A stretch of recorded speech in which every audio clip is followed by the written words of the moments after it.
আর্থিক খাতে সরকার রাজনৈতিক হস্তক্ষেপ করবে না বলে আবারও জানিয়েছেন অর্থমন্ত্রী আমির খসরু মাহমুদ চৌধুরী। দ্রুত সময়ের মধ্যে আর্থিক প্রতিষ্ঠানের শৃঙ্খলা ফিরে আসবে বলে আশা তাঁর। আর জুলাই থেকে ব্যবসা প্রতিষ্ঠানে লেনদেনে বাংলা কিউআর কোড ছাড়া অন্য কোনো কোড গ্রহণ করা হবে না বলে সাফ জানিয়ে দেন বাংলাদেশ ব্যাংকের গভর্নর মুস্তাকুর রহমান। তৌহিদুর রহমানের রিপোর্টে বিস্তারিত।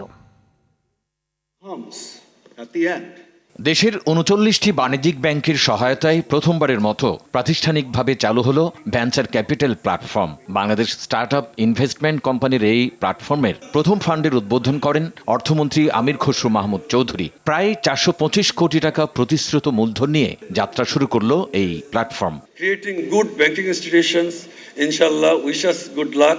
দেশের অর্থনীতিকে ক্যাশলেস সোসাইটিতে রূপান্তরের পরিকল্পনার কথা জানান বাংলাদেশ ব্যাংকের গভর্নর। ক্যাশলেস সোসাইটির গল্প আমরা অনেকদিন শুনেছি, এবার আমরা সেটাকে একটা বাস্তবে রূপ দিতে চেষ্টা করব। আপনারা জানেন আমাদের এখানে বিভিন্ন ধরনের কিউআর কোড ইউজ হয়। 30শে জুনের পরে কোনো ধরনের প্রোপ্রাইটারি কিউআর কোড থাকবে না। বাংলাদেশ ব্যাংকের যে কিউআর কোড, কিউআর কোড, সেটা ছাড়া অন্য কেউ কোনো কিউআর কোড ব্যবহার করতে পারবেন না।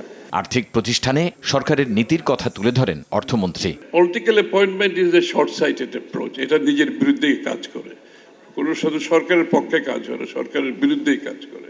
সুতরাং আমরা ফিনান্সিয়াল সেক্টরে যে ডিসিপ্লিনটা আনতে চাচ্ছি, সেটা I hope this is another একটা বড় প্রক্রিয়া এখানে যোগ হয়েছে, যেটা আমাদের রাজনৈতিক ম্যানিফেস্টোর সাথে very much aligned. Private sector যদি আন্ডার ফান্ডিং হয়, ব্যাংকগুলো যদি আন্ডার ক্যাপিটালাইজ থাকে, at the end of the day আমরা অ্যাচিভ করতে পারবো না। ব্যাংকিং খাত ও পুঁজিবাজারের সমস্যা সমাধানের পাশাপাশি দেশি বিদেশি ফান্ড আনতে সরকার কাজ করছে বলেও জানান তিনি। তৌহিদুর রহমান, RTV, ঢাকা।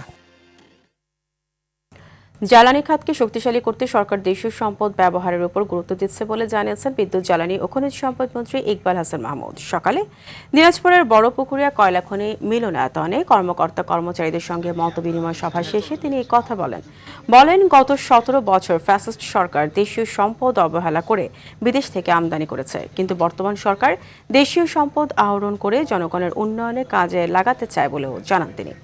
সমাজ কল্যাণ মন্ত্রী AZM জাহিদ হোসেন, জ্বালানি প্রতিমন্ত্রী অনিন্দুল ইসলাম অমিত সহ অন্যান্যরা এই সময় উপস্থিত ছিলেন।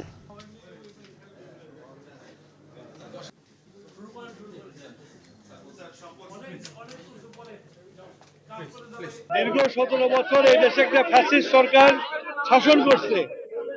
তারা দেশীয় সম্পদকে অবহেলা করে বিদেশি ইম্পোর্ট করার ব্যবস্থা করেছিল। আমরা গত ইলেকশনে নির্বাচিত হয়ে আমাদের প্রধানমন্ত্রী মনে করেন আমরা জনগণের সরকার, সুতরাং জনগণের যে সম্পদ আছে সেই সম্পদটাকে আমরা আহরণ করতে চাই এবং সবাইকে সন্তুষ্ট করে সবাইকে একসাথে নিয়ে এসে আমরা যেন আমাদের নিজের দেশের জ্বালানি আহরণ করতে পারি এবং দেশের উন্নয়নের জন্য ব্যবহার করতে পারি।